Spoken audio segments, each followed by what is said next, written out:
Bienvenue dans cette nouvelle vidéo. Nous allons corriger l'exercice 8 de la page 246 du livre L'excellence en physique terminale C. Cela concerne les interférences mécaniques. Il s'agira d'appliquer ce qui a été vu dans le cours vu précédemment. Vous pouvez retrouver le cours par le lien en description.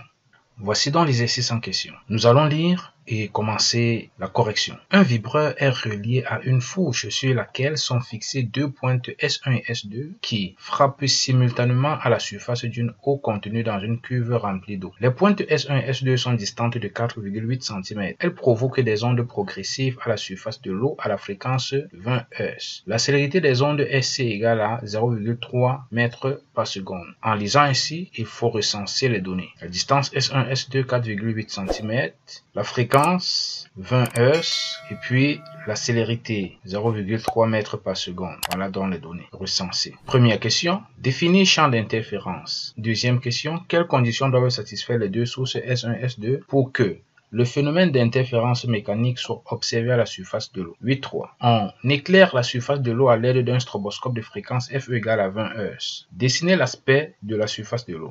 8.4. Donner l'état vibratoire des points suivants. 4.1. M situé à 3,2 cm de S1 et à 7,7 cm de S2. N situé à 0,9 cm de S1 et à 4,65 cm de S2. Première question. On demande de définir champ d'interférence. Donc, le champ d'interférence est la zone du milieu propagateur où les franges d'interférence apparaissent. Deuxième question. Quelles conditions doivent satisfaire les deux sources S1 et S2 pour que le phénomène d'interférence mécanique soit observé à la surface de l'eau? Il faudrait que les sources S1 et S2 soient cohérentes et synchrones. Cohérente, ça veut dire quoi? Ça veut dire que leur différence de phase est constante.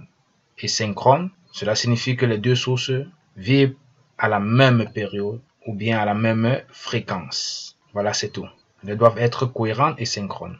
Synchrone, différentes de phase constante. Cohérente, différentes de phase constante. Et synchrone, même période, même fréquence. Et champ d'interférence, c'est la zone du milieu propagateur où apparaissent les franges d'interférence. Donc, c'est entre S1 et S2 qu'on peut avoir le champ d'interférence. Et c'est dans cette zone qu'apparaissent les franges d'interférence. Donc, cela a été vu dans le cours. Nous passons à la question suivante. 8.3. On éclaire la surface de l'eau à l'aide d'un stroboscope de fréquence FE égale à 20 Hz. On demande de dessiner l'aspect de la surface de l'eau. On se rend compte que la fréquence du vibreur est égale à la fréquence des éclairs du stroboscope. Le rapport F sur FE nous donne généralement 1 qui vaut un certain K.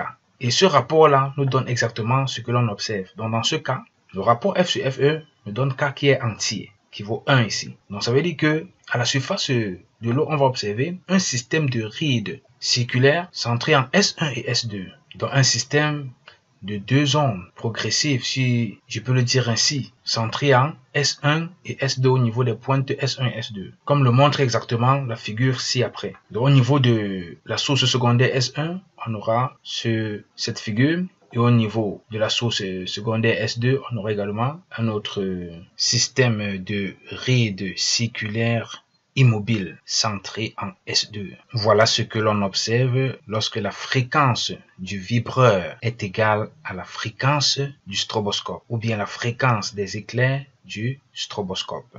Donc voilà notre système de rides circulaires observé. Nous passons à la quatrième question. On demande de donner l'état vibratoire des points suivants. 8, 4, 1. M situé à 3,2 cm de S1 et à 7,7 cm de S2. Donc, ça veut dire qu'on aura ici MS1 égale à 3,2 cm et MS2 égale à 7,7 cm. MS1 représente généralement D1 et MS2 D2. Donc, ce qu'il y a à faire ici, c'est de calculer l'ordre d'interférence. P égale à D2 moins D1 sur lambda. Voilà ce qu'on a fait. Et puis, ce rapport-là va nous permettre de conclure par rapport à l'état vibratoire du point M et du point N dans le deuxième cas. Donc, nous allons calculer l'ordre d'interférence P entre les deux ondes, l'onde issue de S1 et celle issue de S2. Donc, P égale à D2 moins D1 sur lambda, ce qui équivaut à MS2 moins MS1 sur lambda.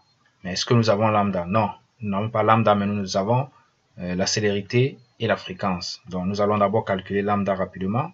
Lambda, c'est CT, ce qui est égal à C sur F. Donc, nous avons C et nous avons F. Donc, application numérique, cela nous donne 0,3 mètres par seconde divisé par 20. Donc, lambda nous donne 0,015 mètres. Et là maintenant, on peut passer au calcul pour ce qui est du premier cas. M est situé à 3,2 cm et à de S1 et à 7,7 cm de S2. On obtient donc P égale à 0,077. Donc, on convertit en mètres parce que lambda ici est en mètres. Ou si vous trouvez lambda en centimètres, vous pouvez donc conserver ceci. Travaille avec 7,7 moins 3,2. Donc, on convertit tout en mètres dans le système international, dans l'unité du système international. Donc, P égale à 0,77 moins 0,032 sur 0,015. Calcul fait, cela nous donne 3.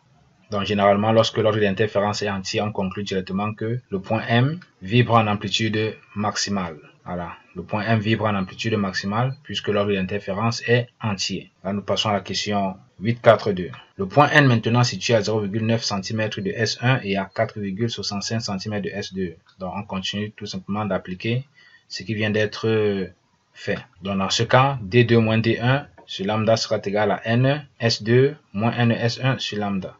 C'est-à-dire 0,0465 moins 0,09 sur 0,015. Là, on trouve 2,5. Et 2,5 correspond encore à 5,5. 5,5. L'ordre d'interférence est donc demi-entier. Demi-entier. Lorsque l'ordre d'interférence est demi-entier, on conclut que le point considéré vibre en amplitude nulle. Et voilà, c'est donc tout pour cet exercice. Donc, si vous l'avez aimé, n'hésitez pas à vous abonner si vous êtes nouveau et activer la cloche de notification. Laissez-moi un commentaire et surtout un pouce bleu. Au revoir et à la prochaine.